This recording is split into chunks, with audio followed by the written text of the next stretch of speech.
The Female Short Story, A Chronological History, An Introduction, Volume 6. A wise man once said, "The safest place for a child is in the arms of his mother's voice." This is a perfect place to start our anthology of female short stories. Some of our earliest memories are of our mothers telling us bedtime stories. This is not to demote the value of fathers, but more to promote the often overshadowed talents of the gentler sex. Perhaps gentler is a word that we should re-evaluate. In the course of literary history, it is men who dominated by opportunity and with their stranglehold on the resources, both financial and technological, who brought their words to a wider audience. Men often placed women on a pedestal from where their talented words would not threaten their own. In these stories we begin with the original disruptor and renegade, author Aphra Behn. A peek at her CV shows an astounding capacity and leaves us wondering at just how she did all that. In those less modern days, to be a woman, even ennobled, was to be seen as second class. You literally were chattel and had almost no rights in marriage. As Charlotte Smith famously said, your role as wife was little more than legal prostitute. From such a despicable place, these authors have used their talents and ideas and helped redress that situation. Slowly at first, privately printed, often anonymously or under the cloak of a male pseudonym, their words spread, their stories admired, and usually their roles still obscured from rightful acknowledgement. Aided by more advanced technology, the 1700s began to see a steady stream of female writers, until by the 1900s, mass-market publishing saw short stories by female authors from all the strata of society being avidly read by everyone.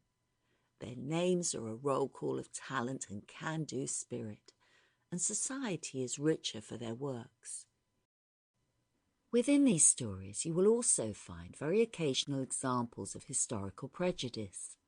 A few words here and there which in today's world some may find inappropriate or even offensive. It is not our intention to make anyone feel uncomfortable, but to show that the world, in order to change, must reconcile itself to the actual truth, rather than put it out of sight. Context is everything, both to understand and to illuminate the path forward. The author's words are set. Our reaction to them encourages our change. In literature, at least, women are now acknowledged as equals.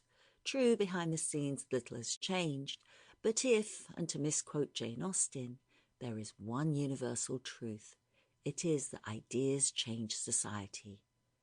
These women's most certainly did, and will continue to do so as they easily write across genres, from horror and ghost stories to tender tales of love and making your way in society's often grueling rut.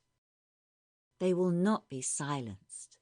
Their ideas and passions move emotions, thoughts, and perhaps more importantly, our ingrained view of what every individual human being is capable of. It is because of their desire to speak out, their desire to add their talents to the bias around them, that we perhaps live in more enlightened, almost equal times. A Rich Woman by Catherine Tynan. Margaret Laffan was something of a mystery to the island people. Long ago, in comparative youth, she had disappeared for a half-dozen years. Then she had turned up one day in a coarse dress of blue and white check, which looked suspiciously like workhouse or asylum garb, and had greeted such of the neighbours as she knew with a nod, for all the world as if she had seen them yesterday. It happened that the henwife at the Hall had been buried a day or two earlier, and when Margaret came asking for a place from Mrs. Wilkinson, the Lord's housekeeper, the position was yet unfilled, and Margaret got it. Not everyone would have cared for the post, Sample complete. Ready to continue?